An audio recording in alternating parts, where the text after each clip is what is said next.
नमस्कार, मी चिन्मय, तुमचं अनलिमिटेड स्वागत सक्सेस अनलिमिटेडमध्ये. आज आपण भेटणार आहोत अशा दोन मित्रांना ज्यांच्या मैत्रीला सक्सेसफुली 40 वर्ष झालेली आहेत आणि ह्याच्या जोरावर त्यांनी एक बिझनेस सुरू केला, ज्या बिझनेसने आज सक्सेसफुली 600 कोटीचा टर्नओव्हर गाठलेला आहे. भेटूया अशा जय आणि वीरूला, पण त्यासाठी तुम्हाला यावं लागेल माझ्याबरोबर नागपूरला.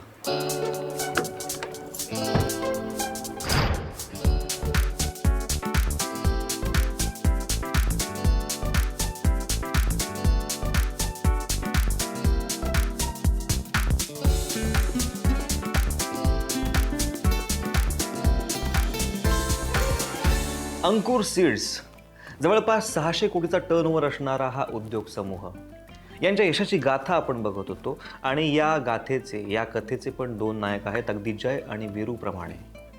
जय म्हणजेच रवीजी काशीकर आणि वीरू म्हणजेच माधव शेंबेकर. त्यातले कंपनीचे चेअरमन म्हणजे जय म्हणजेच रवीजी काशीकरांशी आता आपण चर्चा करणार आहोत अंकुर सीड्सबद्दल. सर, अंकुर सीड्सच्या जनरेशनचा किंवा निर्मितीचा जो थॉटचा जो अंकुर आहे तो तुमच्या डोक्यातून आधी सगळ्यात पहिले बाहेर पडला. तुम्ही सुद्धा MSc ॲग्री केलेलं आहे, तुमच्याकडे पण ॲग्रिकल्चरची मोठी बॅकग्राऊंड आहे, पण मग अचानक सीड्स आणि मग अंकुर सीड्स ही मोठी कंपनी, हा सगळा जो प्रवास होता त्या पाठीमागचा थॉट काय होता? अन्न हा जीवनाचा मूलाधार आहे आणि अन्नाचा मूलाधार सीड आहे. म्हणून या परिस्थितीमध्ये घरच्या गरिबीमुळं मला जे MBBS होता नाही आलं, मला मेडिकलला जाता नाही आलं, मला ॲग्रिकल्चर कॉलेजला जावं लागलं. आणि तिथं एक असा सोनेरी दिवस निघाला की आम्ही दोघं मित्र एक दिवशी बाहेर बेंचवर बसलो असताना एकत्र आलो. आणि त्यातनं जे काही शिक्षण झालं पूर्ण MSc पर्यंतचं, आणि त्या MSc पर्यंतच्या झालेल्या शिक्षणानंतर मी स्वतः माझं त्याच वेळी ठरवलं होतं की मला नोकरी करायची नाही. सरकारने माझ्यावर जे काही पैसे खर्च केले आहे हे खर्च आपण सरकारला वापस केले पाहिजे, म्हणजे आपण प्रायव्हेट काम केलं पाहिजे. आणि मग मी स्वतःचं असं दुकान टाकलं तिथे ॲग्रिकल्चरचं. शेतकऱ्यांच्या शेतावर जाऊन त्यांना माहिती देणं आणि मग त्यांना आवश्यक असेल ते बियाणं खतं विकणं. तुम्हाला नवल वाटेल, त्या माझ्या 1968 सालच्या दुकानचा टर्नओव्हर होता 2000 रुपये वर्षाला. आणि आता मात्र त्या दुकानचा टर्नओव्हर असेल कमीत कमी 35 कोटी रुपये. तो शेतीचा धंदा या गतीने वाढू लागला. आणि मग जिथं मी एकटा महाराष्ट्रातला पहिला कृषी पोस्ट ग्रॅज्युएट आहे की ज्यांनी हा व्यापार सुरू केला पहिल्यांदा महाराष्ट्रामध्ये, मी शेंब्याला गेलो, शेंबेकरांच्या गावाला, यांना सुद्धा माझ्या बरोबर घेऊन यायला. कारण आमची मैत्रीच अशी होती की यांना घेऊन आल्याशिवाय आपण हे काम अजून चांगलं करू शकू असं मला वाटतच नव्हतं. अनेक नात्यांपैकी एक निखळ, निस्वार्थी आणि विश्वासाचं नातं म्हणजे मैत्री. MSc ॲग्रीमध्ये शिक्षण घेणाऱ्या दोन विद्यार्थ्यांची अशीच घट्ट मैत्री. शिक्षणासोबतच त्यांचं मैत्रीचं हे नातंही असंच फुलत गेलं. भविष्याची स्वप्न रंगवताना तू पुढे काय करणार, मी काय करणार, हे नेहमी सगळ्यांना पडणारे प्रश्न त्यांनाही पडलेच. पण ज्या मातीत, ज्या संस्कारात आपण वाढलो, मोठे झालो, त्या मातीशी नाळ तोडायची नाही, हा दोघांचाही निग्रह. आणि मग मी गेलो घरी, तर याच्या भागामध्ये दुष्काळ होता बुलढाणा जिल्ह्यामध्ये. तर हा आला होता कंद विकून बाजारातून. 2.5 किलो कंद 1 रुपयाला की 2 रुपयाला हे विकायचे, टोपी लावून, दांडी पाड्ड घेऊन. तर मी म्हणलं चला माधवराव, आपल्याला नागपूरला जायचं आहे, दुकान उघडायचं आहे. आणि त्याच्याच आदल्या दिवशी याला स्टेट बँकेच्या नोकरीचा कॉलही आला होता आणि याला ठिकाण पण मी आलं होतं आणि याचं लग्न पण ठरलं होतं. अरे बापरे, सगळ्याच अडचणी. या सगळ्या मला थोडं धाकधुकच वाटली की एवढ्या सगळ्या गोष्टीची ओव्हरकम करून हिम्मत असणारा माणूस माधव आहे, याच्यात मला काही शंका नव्हती. पण शेवटी कुटुंबातली माणसं आहे आणि हो म्हणतील की नाही. तर याच्या वडिलांनी म्हटलं तू ने याला, पण तू काय कर, याला नोकरी लावून दे, तू काही याला पार्टनर किंवा मालक नको बनवू दुकानचा. आणि मग माधवराव आले आणि आम्ही दोघांनी पुन्हा नागपूरला एक दुकान टाकलं अच्छा, बर. आणि त्या नागपूरच्या दुकानातून शेतकऱ्यांना पुन्हा तोच रेप्लिका तयार झाला, माहिती देणं आणि बियाणं, औषधी, जी काही खतं आहे ती पुरवणं. ज्या मूलभूत गोष्टींवर अख्खी शेती उभी राहते ती गोष्ट म्हणजे सकस बियाणं. याचसाठी काही करता आलं तर हा स्पार्क मिळाला आणि खऱ्या अर्थानं अंकुर सीड्स या महाउद्योगाचं बीजारोपण झालं. अंकुर सीड्सची निर्मिती शेती आणि शेतकऱ्यांना केंद्रस्थानी ठेवून काही ठोस मुद्द्यांवर झालेली आहे.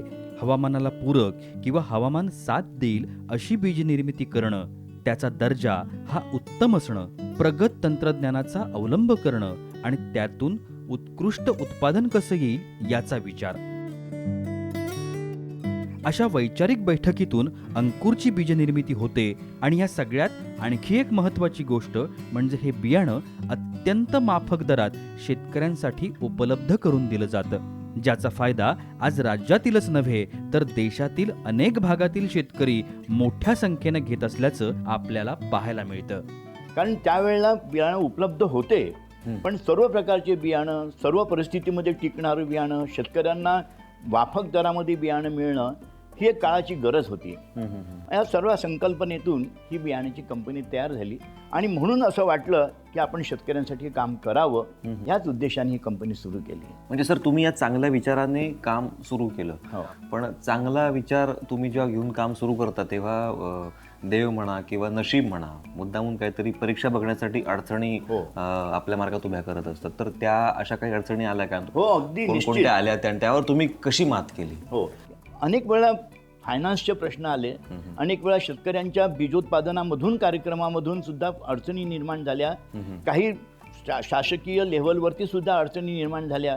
पण आम्ही एकमेकाला धीर देत, आपल्या हातून चूक तर झाली नाही पाहिजे, पण झाली असेल तर ती कशी सुद्धा शेतकऱ्यांना सामोरे जाऊन त्यांना ते समजून जर सांगितलं तर शेतकरी समजतो. असा एखादा प्रश्न की ज्या प्रश्नाने अंकुरची खरोखर परीक्षा घेतली आणि खूप डिफिकल्ट होता सॉल्व्ह करणं आणि त्यावर मात केली, असं एखादा उदाहरण? एक वर्षी बियाण्यांचं खूप उत्पादन झालं आणि शेतकऱ्यांचे पैसे द्यायला नव्हते. दुर्दैवाने त्या वर्षी बियाण्याची खप कमी झाला म्हणा, काही म्हणा, बीजोत्पादनाचे पैसे शेतकऱ्यांना दिल्याशिवाय काय. पण तो काळ असा होता की शेतकऱ्यांचा आम्ही एक संपादन केलेलं होतं, विश्वास की या वर्षी कंपनीने पैसे नाही दिले तर पुढच्या वर्षी नक्की देईल. एक वर्ष त्यांनी जवळजवळ त्या काळामध्ये 15 ते 20 लाख रुपये आणि शेतकऱ्यांनी एक वर्षानंतर आमच्याकडून घेतले. शेतकऱ्यांची वाढती मागणी, बियाण्यांचा उत्कृष्ट दर्जा, शेतकऱ्यांच्या संपर्कात राहून त्यांना दिलेला विश्वास आणि नवनव्या बियाण्यांची नवनिर्मिती या सगळ्यामुळे अंकुर सीड्सला आत्तापर्यंत शासकीय पुरस्कारांसह अनेक पुरस्कारांनी गौरवण्यात आलंय.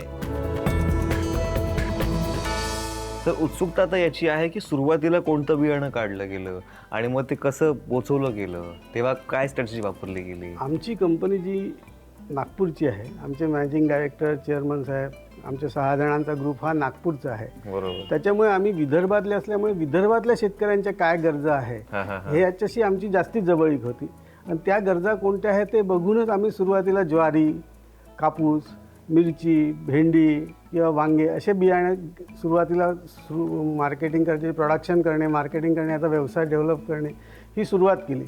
आज 40 वर्षानंतर देशभरामध्ये लागणाऱ्या जाती पिकांचे बियाणं आम्ही तयार करतो. तेव्हा किती क्वांटिटी काढली गेली आणि आता ते उत्पादन किती वाढलं आहे? सुरुवातीला अगदी शुद्ध धंदाही नवीनच होता, आम्हालाही अनुभव तेवढा नव्हता. त्याच्यामुळे सुरुवातीला मला आठवते 1977-78 मध्ये आम्ही साधारण 1800-2000 क्विंटल बियाणं म्हणजे 20 ट्रक बियाणं साधारणतः आम्ही बाजारात देत होतो. ज्वारी, मका, कापूस आणि थोडे बहुत भाजीपाल्याचे बियाणं. पण आता आज 40 वर्षांत 2016 मध्ये जर का तुम्ही विचार करा तर आज आम्ही खरीपमध्ये जवळजवळ 4 लाख क्विंटल बियाणं आणि रब्बीमध्ये 2 लाख क्विंटल बियाणं आम्ही बाजाराला देतो आणि शेतकऱ्यांना पुरवत होतो. 40 वर्षांपूर्वी काही भांडवलावर सुरू झालेली ही बीजोत्पादक कंपनी आज आर्थिक उत्पादनात देशातल्या पहिल्या 5 कंपन्यांमध्ये आपलं स्थान मिळवून आहे. अंकुरमध्ये अजूनही 6 जण आहेत कार्यकारिणीमध्ये, तुम्ही आणि माधव सर वगळता अजून 4 जण आहेत. तर कधी असं घडलं नाही का या 40 वर्षांच्या पूर्ण प्रवासामध्ये की वैचारिक तफावत आली किंवा वैचारिक मतभेद झाले? वैचारिक मतभेद झाले असतील पण मनभेद काही झाले नाही. मनभेद झाले नाहीत. कामच करणे हे सगळ्यांचं एकच ध्येय होतं. आणि नफा बियाण्यामधला जो काही त्यांनी शेतकऱ्यांनी आम्हाला दिला त्याच्यावर आम्हाला बऱ्यापैकी जगता आलं आणि ही कंपनी चालवता आली. सर, तर मी डेली सोप करणारा अभिनेता आहे. हो. मी जरा दीर्घकाळ डेली सोप केलेलं, त्यामुळे कौटुंबिक भांडणं कलह मला माहिती आहे आणि ते कशामुळे होतात त्याची पण कारणं मला माहिती आहेत. तर मग मित्रांचं ठीक आहे, पण तुमच्या 6 जणांच्या बायकांचं काय, अर्धांगिनींचं काय, कसं बॉन्डिंग एकमेकांच्या बरोबर? त्यांचं एकमेकांना खूप सहकार्य आहे. सगळ्यांचं जेवढं अंडरस्टँडिंग आमच्या लेव्हलवरती आहे तेवढंच अंडरस्टँडिंग कुटुंबामधल्या प्रत्येक व्यक्तीचं सुद्धा आहे. हे सगळे नमूद करायची एक बाब आहे.